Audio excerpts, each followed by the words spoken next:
शिवरी की तरह तुम बुलाते नहीं तो खूब ताली बजाते हो, लेकिन कभी उसके महत्व को समझते हो? है? भगवान सुनता है माई बाप? अरे भगवान, हम तो मनुष्य हैं, भगवान ने तो राक्षसों की सुनी। जो पूतना मेरे गोविंद को अपने स्तन पर जहर लगा करके मारने के लिए आई थी, है? कंबा दयालुम शरणम ब्रज, जो पूतना गोविंद को मारने के लिए आई, उस पूतना को मेरे गोविंद ने सदगति प्रदान की।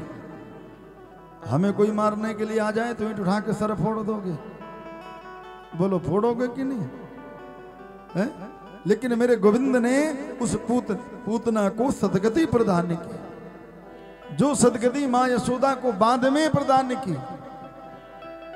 जो जननी है, जिसने कृष्ण का पालन किया, उसको मां की गति बाद में प्रदान की, लेकिन मेरे प्रभु ने पूतना को सदगति पहले प्रदान कर दी। कर्पूर गौरम करुणावतारम संसार सारम भुजगेंद्रहारम सदा वसंतम हृदयार्ध विंदे भवम भवानी सहितम नमामि। कर्पूर गौरम, करुणा, करुणा के अवतार हैं वो।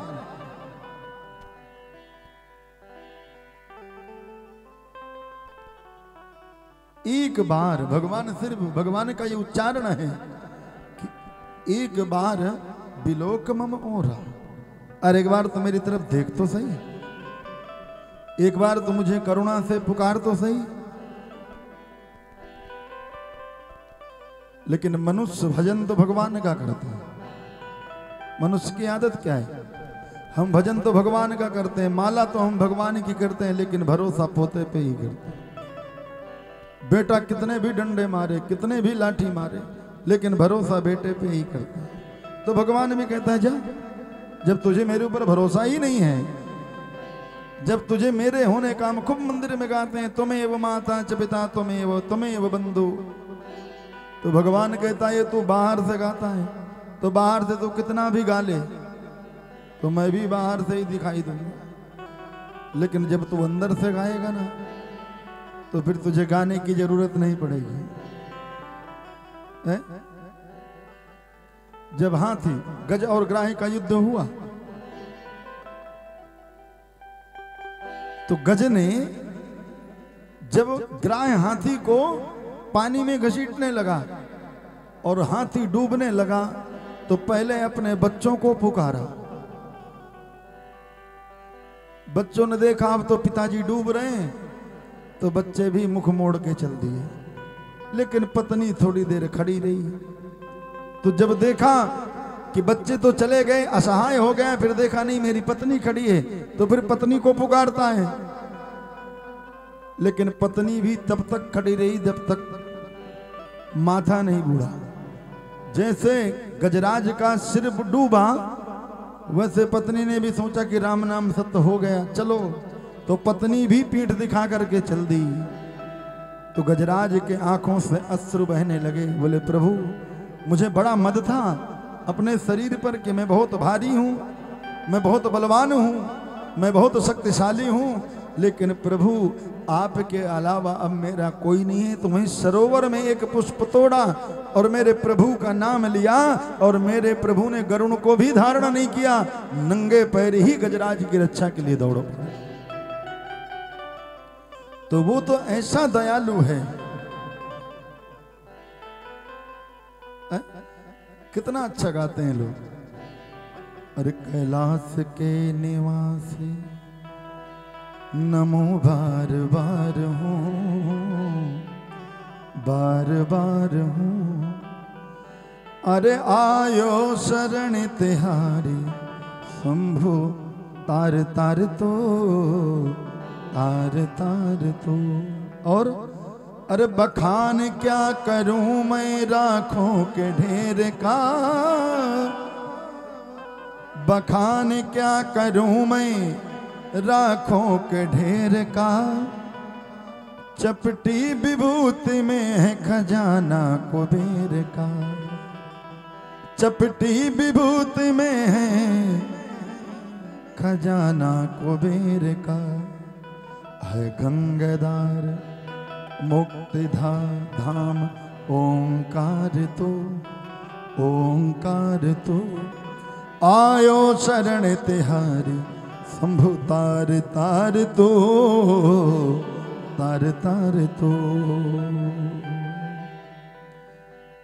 तो महाराज उसकी तो लोग चिता की भस्म से डरते हैं, हाथ में लग जाए तो हाथ को धोते हैं, लेकिन जो शिव भक्त हैं, तुम बुरका जी महाराज कहते हैं, नंदी कहते हैं चपटी विभूति में है खजाना कुबेर का है?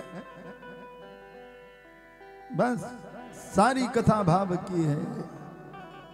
अन्न धन और वस्त्र भूषण कुछ न मुझको चाहिए, आप हो जाए मेरा बस यही सत्कार है।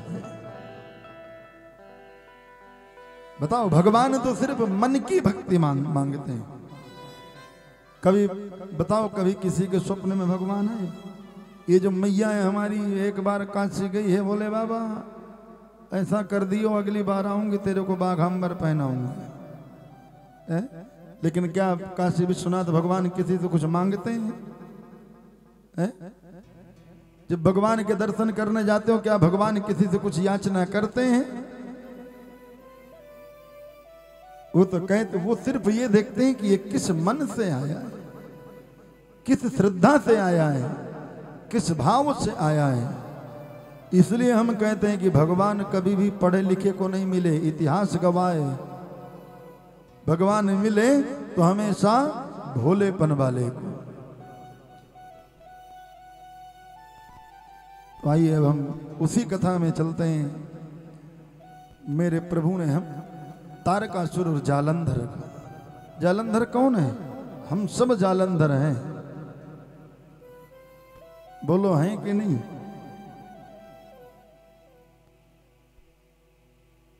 अरे बोलो, क्यों है जालंधर? कोई क्रोध रूपी अग्नि में जलता है। ये क्रोध क्या है? क्रोध सकल पापन कर मूला। तो जो 24 घंटे क्रोध रूपी अग्नि में जलता है वही तो जालंधर है। जो ईर्ष्या करता है, जो द्वेष करता है, जालंधर और कोई नहीं है। तो इस ईर्ष्या रूपी जालंधर को अगर मारना है, इस द्वेष रूपी जालंधर को अगर मारना है, इस काम रूपी अगर जालंधर को मारना है, तो शिव का आवाहन करो। लोग कहते हैं प्याज लहसुन छोड़ दो तो काम वासना नहीं रहेगी, लेकिन हम इसका अपोजिट बोलते हैं। प्याज लहसुन छोड़ने से काम वासना जाने वाली नहीं है। अगर काम वासना को भगाना है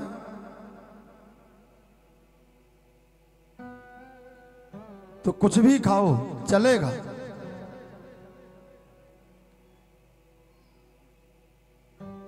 लेकिन जो ईर्ष्या रूपी शत्रु है, जो क्रोध रूपी शत्रु है, इसका भोजन मत करो। एक बार प्याज लहसुन के भक्षण से बच सकते हो, लेकिन जो ये ईर्ष्या रूपी भक्षण है, इससे नहीं बच पाओगे। ईर्ष्या, हमारे तो एक मकान है महाराज, लेकिन इसके तो 2 मकान है, ये भी ईर्ष्या का कारण है।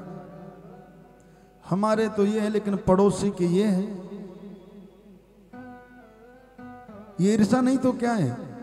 अरे भाई उसका कर्म है, परमात्मा ने उसको दिया है, तुम भी भगवान धन्यवाद करो कि प्रभु तूने एक मकान दिया। क्योंकि हमारी ईर्ष्या का कारण क्या है कि हम कभी भी अपने से ऊपर वाले को नहीं देखते, नीचे वाले को नहीं देखते। हमेशा व्यक्ति ऊपर वाले को देखता है। और माई बाप अगर नीचे वाले को देखने लगोगे ना, अरे हम उनसे तो बढ़िया है, मेरे बाबा का धन्यवाद करो, बाबा तूने ये जो एक मकान दिया है ये तेरी कृपा है। ऐसे लोग भी हैं जिनको रोड में सोना पड़ता है, जिनको फुटपाथ के ऊपर सोना पड़ता है, ओढ़ने के लिए कम्बल भी नहीं है, ओढ़ने के लिए एक चद्दर भी नहीं है। भोजन की तो बात छोड़ो, कोई भंडारा कर देता है तो भोजन कर लेते हैं, नहीं तो बेचारे भूखे पड़े रहते हैं। हैं? तो उनसे तो हमें बड़ा अच्छा बनाया है, हमें रहने के लिए झोपड़ी दी है, परिवार दिया है, बच्चे दिया है, माँ दिया है, बाप दिया है, और इससे बड़ा भगवान का धन्यवाद क्या हो सकता है। और अगर सबको एक जैसे भगवान बना देगा तो फिर सृष्टि चलेगी कैसे। सबको एक जैसा बना देगा तो सृष्टि चलेगी कैसे। इसलिए परमात्मा ने जब सृष्टि का निर्माण किया तो सबको ये निर्धारित कर दिया कि कर्मणः जायते जंतुः अकर्मणैव विलीयते। भैया जाओ मृत्युलोक में जैसा कर्म करोगे, अगर ईश्वर किसी को फल देता है तो उसी को देता है जो कर्म करता है। जो कर्म नहीं करता उसको फल भगवान भी नहीं देता। तो मेरे प्रभु ने तारकासुर जालंधर का उद्धार किया। तारकासुर के 3 बेटे हैं, तारकाच, विदुम्माली और कमलाच। तीनों ने एक बहुत सुंदर पुरी का निर्माण किया और तीनों भाई पुरी में रहने लगे। तीनों भाई राजा बन गए। राजा बनने के बाद भगवान का भजन किया, भगवान को प्रसन्न किया, भगवान प्रसन्न हुए। भगवान ने कहा वर मांगो। तो तीनों ने कहा कि महाराज हम मरे नहीं। तो भगवान बोले ऐसा नहीं हो सकता, जो संसार में आया है उसकी मृत्यु निश्चित है। तो तीनों ने कहा कि महाराज जब हम, क्योंकि तीनों इतने बलशाली थे,